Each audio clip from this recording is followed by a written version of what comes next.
आज Robert Lee Frost के बारे में हम लोग पढ़ते हैं क्योंकि यूपी पीजीटी में बहुत सारे क्वेश्चंस इन पे पूछे जाते हैं। Robert Lee Frost was an American poet, एक अमेरिकन पोइट थे और इनका जन्म 26 मार्च 1874 को सैन फ्रांसिस्को कैलिफोर्निया में हुआ था। जन्म 26 मार्च 1874 को हुआ था कैलिफोर्निया में, और ये बहुत ही फेमस और बिलवेड पोइट थे अमेरिकन लिटरेचर के। इनकी राइटिंग सिंपल और रूरल थीम्स पे होती थी और ये कॉलोक्वियल लैंग्वेज, जो वहाँ की बातचीत की भाषा होती है, वो इस्तेमाल करते थे। इनको 4 पुलित्ज़र प्राइजेस मिले हुए हैं पोइट्री के लिए, and he was also awarded the Congressional Gold Medal in 1960। Robert Lee Frost की लाइफ से रिलेटेड कुछ फैक्ट्स देख लेते हैं, जैसे उनकी अर्ली लाइफ, लिटरेरी करियर के बारे में।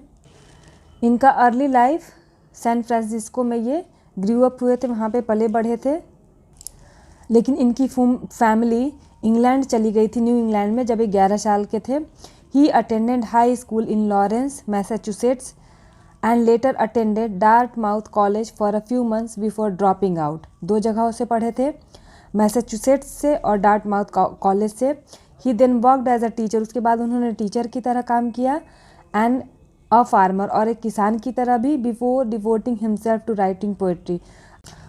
फ्रॉस्ट की पोइट्री की पहली बुक अ बॉयज़ विल, जिसका नाम है, वो 1913 में, जब ये 39 ईयर्स के थे, तब उन्होंने पब्लिश किया था।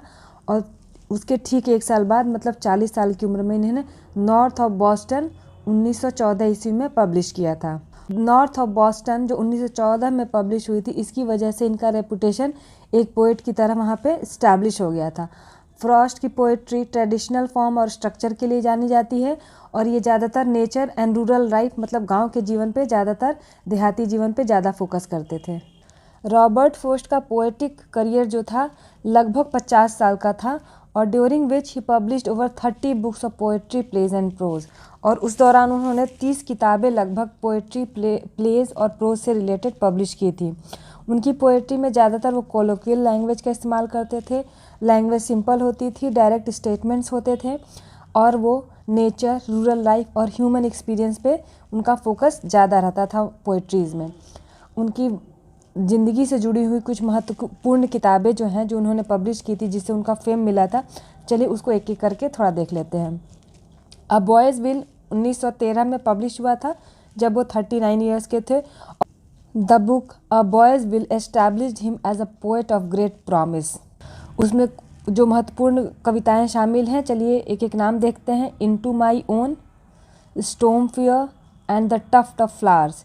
ये कुछ महत्वपूर्ण पोइट्री है जो काफ़ी फेमस हुई थी उनकी। और इनकी पोइट्री में हम क्या देखते हैं? Frost's interest in nature and his struggle to find meaning in life. वो नेचर में बहुत इंटरेस्ट दिखाते हैं, और उनका वो संघर्ष की ज़िंदगी के जीने के लिए जो जद्दोजहद है, इनकी पोइट्री में हम वो चीज़ पाते हैं। दूसरी महत्वपूर्ण उनकी रचना है नॉर्थ ऑफ बॉस्टन, जो 1 साल हुई थी 1914 में, और ये बुक उससे भी ज़्यादा पॉपुलर हो गई, और इन्होंने इनको और सक्सेसफुल बना दिया। इसमें जो महत्वपूर्ण कविताएं हैं वो हैं mending wall, the death of the hired man and after Apple picking. North of Boston जो पोएट्री कलेक्शन है, उसकी मेन थीम्स थी लोनलीनेस का, loss and struggle for identity. Again loneliness, loss and struggle for identity. 1914 में north of Boston के बाद सीधे 9 साल बाद उन्होंने 1923 में न्यू हैम्पशायर करके अपनी बुक पब्लिश की, और इस बुक के लिए उन्हें पुलित्ज़र प्राइज़ मिला था। न्यू हैम्पशायर बुक के लिए इन्हें पुलित्ज़र प्राइज़ मिला था पहली बार। इसमें बहुत सारे इंपॉर्टेंट पोएम्स हैं, जैसे stopping by woods on a snowy evening, fire and ice and birches. New Hampshire which was published in 1923, the poem in this collection reflect Frost's deep connection to the New England landscape and his love of nature.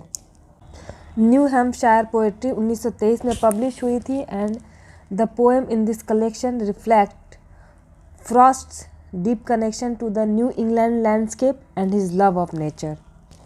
Collected poem जो है, ये पुरानी ही जितनी कविताएं इन्होंने लिख रखी थी उसका एक कलेक्शन है जो 1930 में पब्लिश हुआ था और इसकी वजह से इनको दूसरा पुलित्जर प्राइज़ 1931 में मिला था। पहला पुलित्जर प्राइज़ इनको मिला था न्यू हैम्पशायर के लिए और दूसरा पुलित्जर प्राइज़ कलेक्टेड पोएम जो इनकी सारी पुरानी पोइट्रीज थी उनके कलेक्शन के नाम को दिया गया था and it got published in 1930 and for this he got second Pulitzer price in 1931।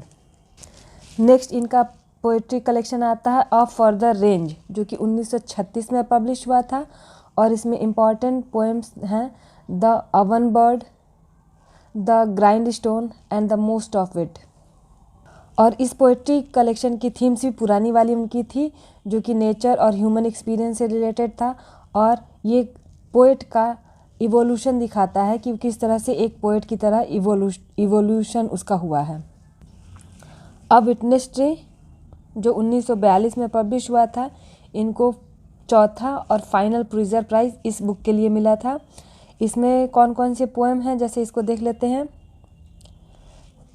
Such as Directive, The Gift Outright and Departmental. इस पोइट्री कलेक्शन की थीम्स थी mortality, memory and passage of time. आइए Frost के कुछ other notable works देख लेते हैं जैसे माउंटेन इंटरवल 1916 में पब्लिश हुआ था, वेस्ट रनिंग ब्रुक 1928 में, अ मास्क ऑफ रीजन 1945 में एंड इन द क्लियरिंग 1962 में। फ्रॉस्ट ने बहुत सारे प्लेस और प्रोज वर्क भी लिखे थे, उनमें से है एक द रोड नॉट टेकन। इसको आप एक प्रोज वर्क की तरह देखेंगे, सेम नेम की इनकी एक पोइट्री भी उसके साथ कंफ्यूज नहीं करेंगे। And the letters of Robert Frost to Louis Untermeyer. Frost की पोएटिक स्टाइल देख लेते हैं। Frost poetic style was characterised by his use of colloquial language and simple direct statements. His poetry often deal with themes of nature, mortality and the human experience. Frost also frequently used the symbol of the road not taken, which has become one of the most famous images in American literature. उनको मिले honour and awards को फिर से एक बार rewind कर लेते हैं। Frost won 4 Pulitzer Prizes for his poetry in 1924 for New Hampshire, in 1931 for collected poems, in 1937 for A Further Range, and in 1943 for A Witness Tree. He was also awarded the Congressional Gold Medal in 1960 and was invited to read at President John F. Kennedy's inauguration in 1961. Frost की personal life के बारे में भी कुछ समझ लेते हैं। Frost married Elinor White in 1895 and they had 6 children together. His personal life was marked by tragedy, including the deaths of his wife and 4 of his children. Frost himself died on January 29, 1963 in Boston, Massachusetts at the age of 88. Frost हमें legacy क्या देके गए हैं, चलिए समझते हैं। Frost poetry has had a lasting impact on American literature and culture.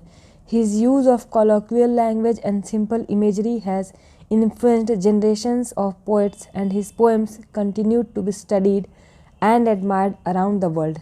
In addition to his literary achievements, Frost was also a respectable teacher and lecturer, and his lectures and essays on poetry remain important works of criticism. अगर आपको Robert Lee Frost के बारे में ये जानकारी पसंद आई हो तो आप मेरे वेबसाइट जो कि lawnest.wordpress.com है उस पे जाके इनसे रिलेटेड नोट्स डाउनलोड कर सकते हैं और उसका लिंक मैं नीचे भी दे दूँगी। अगर आपको वीडियो पसंद आई हो please like, share and subscribe.